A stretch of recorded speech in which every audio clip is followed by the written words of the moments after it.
Hi folks, it's Friday, so I thought I'll put out another video. My numbers of views and things have really took a hammering over this sort of NAM period, when everything's being brought out that's brand new and shiny, and obviously people have limited time and they're watching all the new shiny things. But if you're watching this, thank you very much, and if you could please like and subscribe if you haven't already, that would be really appreciated. Anyway, today I'm going to talk about the AKG WSM40 wireless system, and I'll let you hear some things at the end, but basically the things you hear are: is it working? Yes. Does it sound different? No. It sounds okay. It does the job? Yes. Right. Review over pretty much. But there are a few issues and there are a few things I'll talk to you about with this system. And I'll put a link below for this because it, in its own way, it's very good. However, this I bought almost as a temporary replacement. I used to use a Line 6 G10. Mid-gig one day I pulled the transmitter out of the guitar to put it into a different guitar. I was playing in D and I wanted to play in E, so I swapped guitars mid-gig. Pulled out the transmitter, the plug stayed where it was, the battery pack came with me in my hand, there was a puff of smoke, and there goes my Line 6 transmitter. It died. So back home, I had to order something for the following weekend. And this was an offer in Thoman. It was a B stock for about €60 at the time. This was a couple of years ago. However, they're now up to over €100, which is a fair whack for something with the number of issues it has. But good news first. It's been bomb-proof reliable. I've never had any latency issues. It's really good in that sense. I would say it's up there with any of them I've used in terms of that. Can I tell the difference between this and running a cable? Not really. I'm moving about a stage, I can't really tell. It's nice and safe. That's what I like with wireless. Any wireless. It doesn't have to be this. Any wireless transmitter does this. It means I'm not connected by a cable to my amplifier. So if there's ever a grounding issue, I'm not going to be the one going to ground from a 230 volt supply. And because I also sing in the band, I am very susceptible to being that loop between the amplifier for the PA system, or the active speakers, we've got a whole raft of them, and the desk is another thing, and my guitar amp. So this just breaks that chain, and in a safety sense, I would say anybody playing live, yes, go wireless for the safety aspect alone. You just don't know what people's wiring is like. Anyway, let that car go by. Anyway, this works well. No doubt about it. It works really well. But there are some issues, and that is, I will start with one that really frustrates me. Power supply. I set this on my pedal board. That's a 12 volt power supply. Did it have to be a 12 volt? Maybe AKG have a reason, but personally, if that was a 9 volt, it would save a whole lot of worry. And that worry being, you're out and about playing and you forget this. You forget to plug the transformer. Oh, then if you've got a 12 volt with the right polarity, I'm not sure which the polarity is in this, I never even checked. But you have to have the polarity correct, you have to have the voltage correct, so maybe you have a power supply for your pedal board that does it. But most of the time you probably won't. You'll just have a 9 volt power supply, and this is 300 milliamps, so it's a fair draw.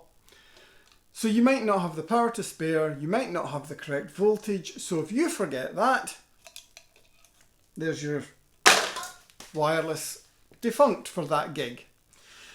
Now, the next thing that is a little bit of a gripe, I'm sounding so old man today. This cable. I can't fault the actual transmitter. It's been good. Even the clip is sturdy. That doesn't ever move. Once I've clipped that on a guitar strap or in my back pocket, usually my back pocket because I'm changing guitars, it never moves. And it runs on one single AA battery. And yep, they say you get up to 30 hours. I'll confirm that. It works forever, really. I've never really kept track of the hours, but I've done gig upon gig upon gig and never changed the battery. And usually I end up changing them probably too soon to play safe, but never a problem. But this cable is very thin, very cheap, and very prone to noise. You do hear this coming through, especially if you're using a fair bit of gain. That's just a pain. And the other thing that is a real pain to me is there's your jack going into the guitar, but on the other end they decide you need this tiny little XLR system. Now, there's obviously, they have reasons. I can't think why. You couldn't just use jack to jack. You know, have this part, but instead of having an XLR, why not just have a socket that you can use a jack? And again, this is just convenience, because if you're out gigging and this part fails, you don't have a replacement. You can't just nip into your gig bag, pull out a 30 centimeter patch cable and off you go again. If that goes, boom, you're out of a wireless again. But the rest of this part, fine. I'm very pleased. It's very simple functioned. You have on, mute and off. And if you're swapping guitars, you flick it over to mute and you don't hear any loud da-goomph through the amplifier. And that's great. So, yay. That part really good. It's a very simple system. And this is, in a way, a pro, in a way, a con. The pro is you just plug it in, switch it on, and that talks to that. There's no issues. Within 2 minutes, you're up and running and you're away. The range is excellent. Now, I use this mainly singing and playing, so I'm never far from the receiver.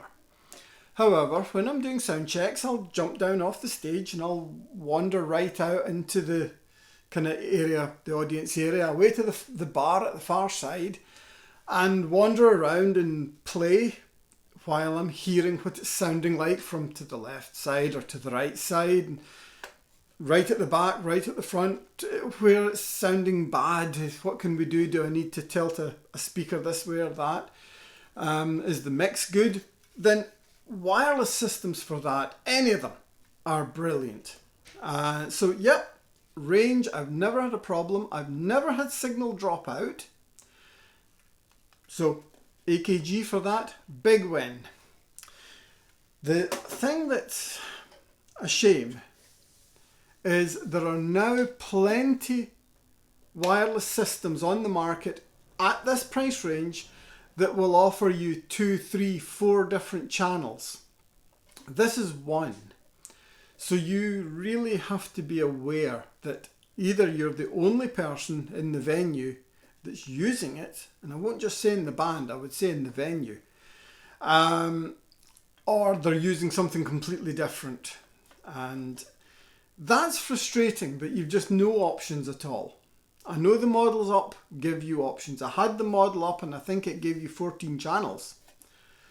But this one just being a single channel is very, very, very limiting. So always be aware of that.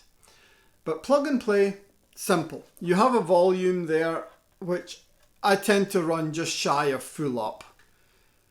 The front controls, you have your on-off switch, which will light green. You have a clip light if you're overdriving it. and you have the RF OK, which means that you're actually going. And inside the receiver, where the battery pack is, there is a tiny little grey adjuster just up there. And there you set your gain for what this is sending out. And you can send this out quite hot actually. You can actually boost your guitar signal quite a bit. So if you didn't have an overdrive or anything, you can actually use this to slightly overdrive. Anyway, pros and cons are, it's good, it works. At the price they are now, sadly I would say there's better. So if I was buying again, I wouldn't buy another one of these. I will continue to use this until the day it dies. But technology has moved on a bit and there are better. Cheaper ones always watch the latency time, because if it's 5 or 6 milliseconds, you begin to notice that it can be a bit off-putting. This is certainly not that. This is incredibly fast. So the faster the better.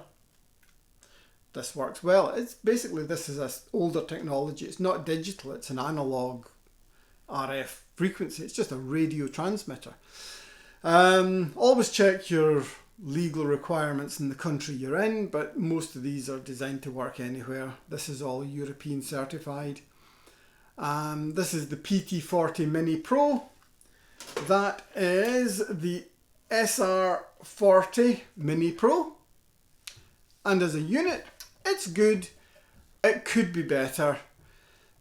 I would probably go and spend a bit more money in future and get one that does a little bit more and is a little bit more gig friendly or traveling friendly or touring friendly.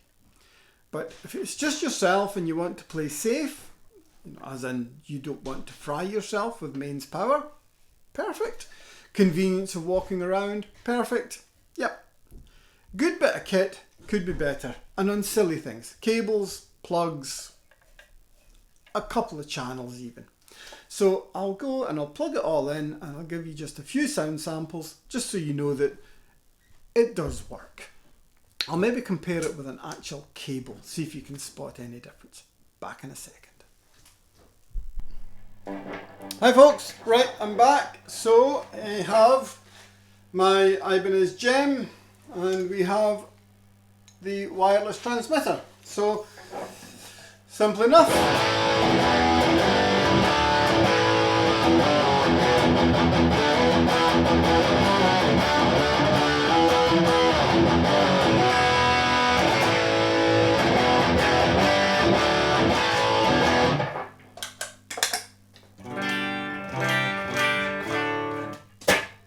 No latency that I can tell, does the job great. Anyway, back to the gain.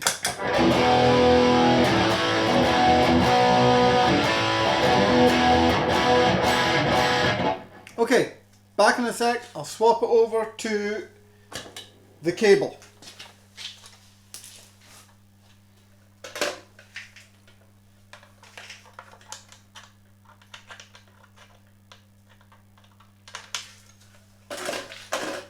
Back, all cabled up, tuner off.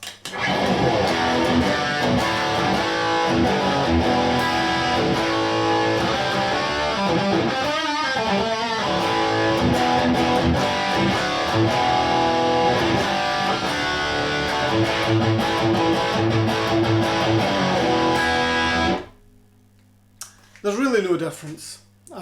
So there we go. Quick video on the AKG SR40. It's good. There are better. Personally, I spend a bit more. And but if you're stuck, they do the job fine. Thank you very much. Have a good weekend. I'll have something for you again soon. Oh, please like and subscribe again. I've remembered at the start. I'll add it at the end. It all helps. So thank you very much. Bye bye.